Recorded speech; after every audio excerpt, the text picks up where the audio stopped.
Take one.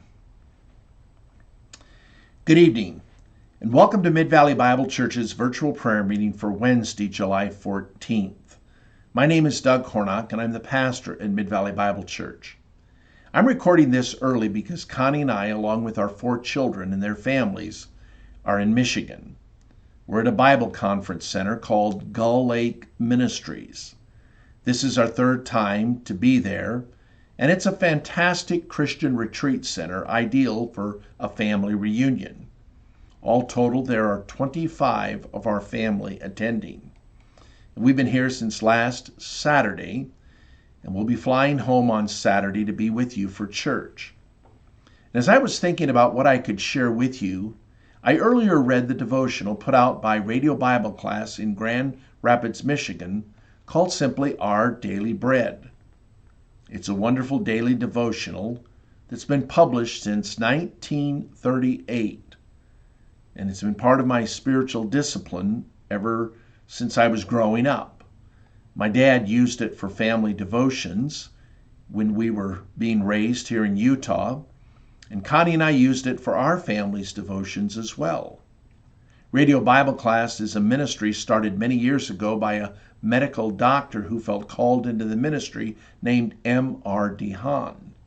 He was also one of the founders of the IFCA, which is a fellowship that Midvalley is part of. And in the early days, M.R. DeHaan would write many of the devotionals along with some others. But one of my favorite stories about him is that once he and his wife had a disagreement. And as a result, they said nothing to each other during breakfast. Now, if you've been married for any length of time, you know that that can happen.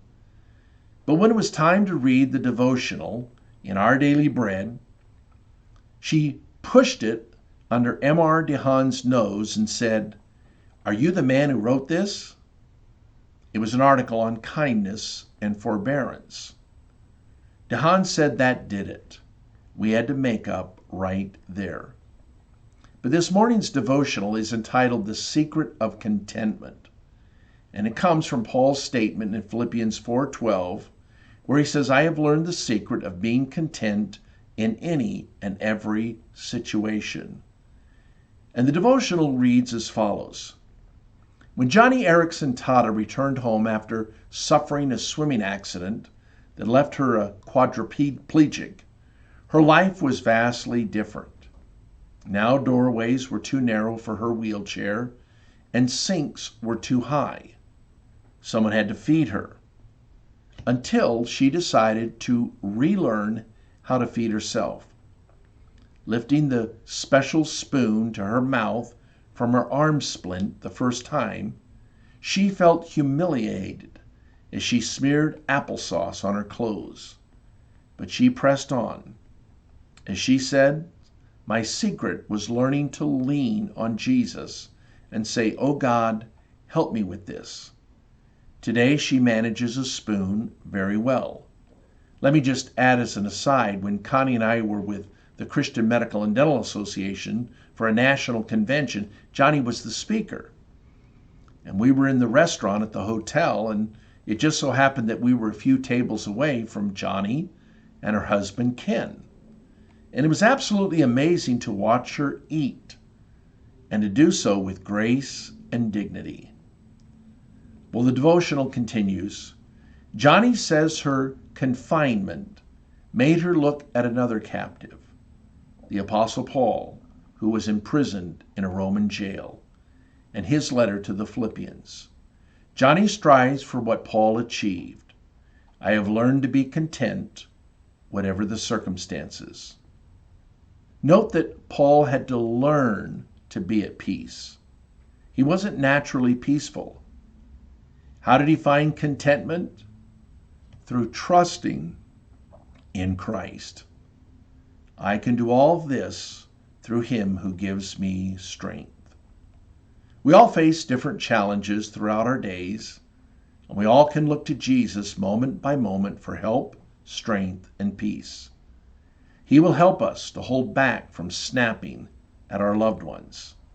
He will give us the courage to do the next hard thing. Look to him and find contentment. I think that if there's one thing that is sorely lacking among many Christians, it's contentment. And I'm not sure where you are tonight, but if there is one thing that we all need more of, it's contentment. Now, by contentment, I don't mean apathy or indifference. It's not a continual absence where there's a striving for excellence at home and on the job. But contentment is something that we can all strive for and something that we all desperately need.